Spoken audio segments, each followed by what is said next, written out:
ब्रह्मचारिणी बेटी। माथुर परिवार की बेटी शेफाली शादी नहीं करना चाहती थी और इस वजह से मिस्टर और मिसेस माथुर काफी परेशान रहते थे। उन्होंने कई बार अपनी बेटी शेफाली से इस बारे में बात करने की कोशिश की, लेकिन शेफाली हर बार ये कहकर बात को टाल देती थी कि उसे शादी करने में बिल्कुल भी इंटरेस्ट नहीं है। शेफाली का एक भाई भी था, उसका नाम था विशाल। शेफाली की उम्र लगभग 30 साल की हो चुकी थी और विशाल उससे छोटा। एक दिन मिस्टर माथुर कहते हैं, शेफाली बेटा, अगर तुम शादी नहीं करोगी तो आने वाले वक्त में विशाल की शादी में भी बहुत प्रॉब्लम आएगी।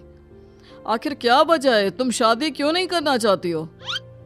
पापा, अब मेरी जॉब लग चुकी है और कॉलेज के टाइम में भी मुझे कोई पसंद नहीं था। पता नहीं क्यों मुझे किसी लड़की के साथ रहने और उससे शादी करने में बिल्कुल इंटरेस्ट नहीं है। लेकिन बेटा, इस तरह अकेले जिंदगी तो नहीं कटती। तुम्हें अपने बारे में कुछ सोचना चाहिए। नहीं मम्मी, मैं अपनी जिंदगी में बहुत खुश हूँ। ये शादी, बच्चे, किसी के साथ जिंदगी भर रहना, ये सब मुझे अच्छा नहीं लगता। लेकिन बेटा, विशाल की भी शादी की उम्र हो चुकी है, हमें उसके बारे में भी तो सोचना पड़ेगा ना। हाँ, तो विशाल की शादी करने में क्या प्रॉब्लम है पापा?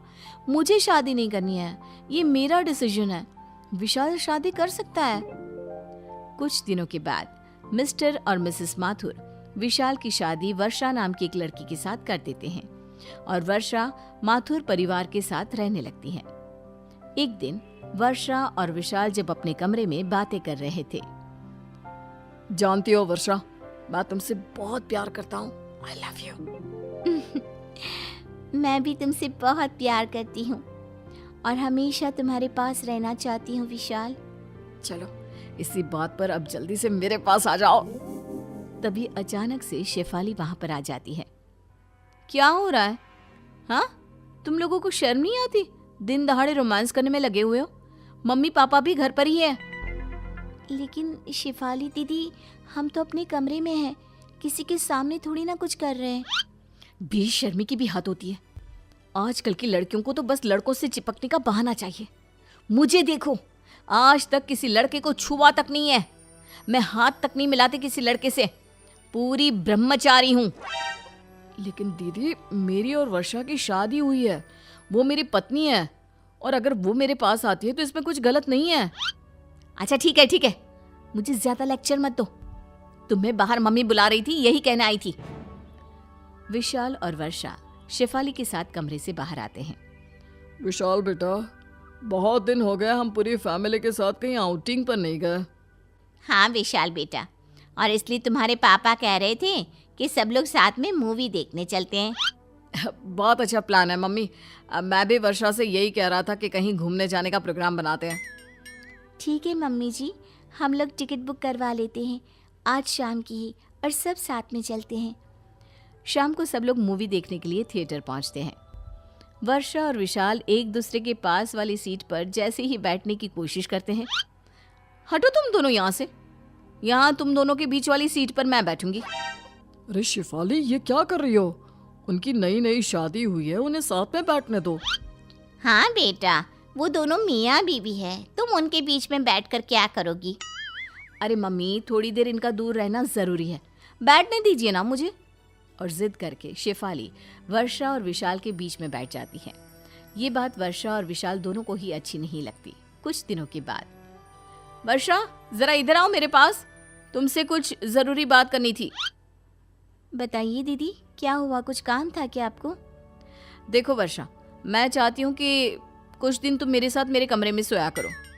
लेकिन दीदी, वर्षा आपके कमरे में सोकर क्या करेगी? क्यों? तुमसे 2 दिन भी अपनी बीवी से दूर नहीं रहा जाता क्या? बेटा, विशाल सही तो कह रहा है, और वर्षा को तुम्हारे कमरे में सोने की क्या जरूरत है? बस ऐसे ही मम्मी, मैं चाहती हूँ कि कुछ दिन वो मेरे साथ रहे, मुझसे बातें करे। अगर 1-2 दिन मेरे कमरे में सो लेगी तो क्या बिगड़ जाएगा?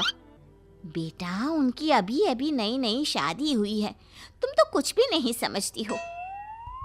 अरे मम्मी, शादी होने का मतलब ये थोड़ी ना है कि दिन रात एक दूसरे के साथ रहो, एक दूसरे से चिपक कर रहो। अब हो गई ना शादी। मुझे देखो, 30 साल से ऊपर की हो गई हूँ, लेकिन अभी तक ऐसी कोई फीलिंग मेरे दिल में नहीं आती। माथुर परिवार शेफाली की इन हरकतों से परेशान हो जाता है और फिर वर्षा और विशाल मिलकर एक प्लान बनाते हैं। शेफाली दीदी, मेरे ऑफिस का एक कलीग है, उसने अभी अभी ज्वाइन किया है। कुछ दिन वो हमारे ही घर आकर रहने वाला है। अरे ऐसे कैसे कोई अनजान लड़का हमारे घर में आकर रहेगा? अरे बेटा, किसी की मदद करने में क्या बुराई है। अच्छा ठीक है, लेकिन उससे कहना कि घर की औरतों से थोड़ा दूर ही रहे, ज्यादा बात करने की और चिपकने की जरूरत नहीं है। और कुछ दिनों के बाद अमन नाम का एक लड़का जो शेफाली की उम्र का था मिस्टर माथुर के घर पर रहने आता है। एक दिन सुबह के वक्त। वैसे शेफाली जी, शायद आपसे किसी ने कहा नहीं, लेकिन आप दिखने में बहुत खूबसूरत हैं। देखो, तुम अपने काम से काम रखो, मुझे इस तरह की झूठी तारीफ बिल्कुल पसंद नहीं है। लेकिन मन ही मन शेफाली को अमन का अपनी तारीफ करना बहुत अच्छा लगता है। और फिर अगले दिन, शेफाली जी, आप ऑफिस जा रही है? मैं भी उधर ही जा रहा था, चलिए मैं आपको छोड़ देता हूँ। अरे नहीं, मैं अकेले चली जाऊंगी। मैं किसी लड़के के साथ घर से बाहर जाना पसंद नहीं करती। अरे कोई बात नहीं, एक ही रास्ते पर जा रहे हैं, इसमें क्या हुआ, चलिए बैठ जाइए। वो चलो ठीक है।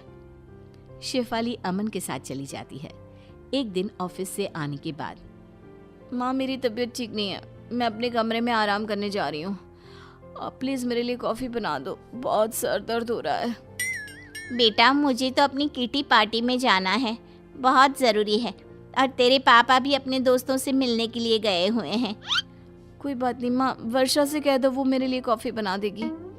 वर्षा शॉपिंग पर गई है विशाल के साथ, बेटा तुम खुद बना लो ना। इतना कहकर मिसेस माथुर वहां से चली जाती हैं। वर्षा के सर में जरा सा दर्द होता है तो विशाल कैसे लपक कर उसके लिए दवाई लेकर आता है, उसके लिए चाय बनाता है। यहाँ मेरे लिए कोई भी नहीं है। तभी वहां पर अमन आता है। किसने कहा आपके लिए कोई नहीं है? आप आराम करिए, मैं अभी आपके लिए कॉफी और आपकी दवाई दोनों लेकर आता हूँ। Thank you so much. थोड़ी देर बाद अमन शेफाली को दवाई देता है और अपने हाथों की बनी कॉफी भी पिलाता है। वैसे शेफाली जी, आप गलत सोचती है। देखिए, लड़के उतने बुरे भी नहीं होते, और अगर जिंदगी में एक लाइफ पार्टनर हो तो जिंदगी आसान हो जाती है। ठीक कहते हो, तुम्हारे आने के बाद मुझे भी ऐसा ही लगने लगा है। लगता है मुझे भी अब अपनी जिंदगी के बारे में कुछ सोचना चाहिए। अगर आप बुरा न माने तो एक बात कहूँ, मैं आपके साथ पूरी जिंदगी बिताने को तैयार हूँ। अमन की बात सुनकर शेफाली खुश हो जाती है और रात को जब मिस्टर और मिसेस माथुर घर आते हैं, माँ पापा, मुझे आपसे एक जरूरी बात करनी थी।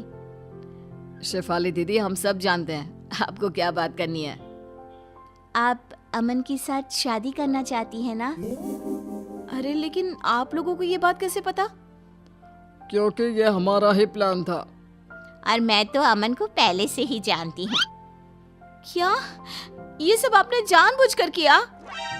तो क्या करते बेटा, जिंदगी भर अपनी बेटी को ब्रह्मचारिणी बेटी तो नहीं रहने देते ना।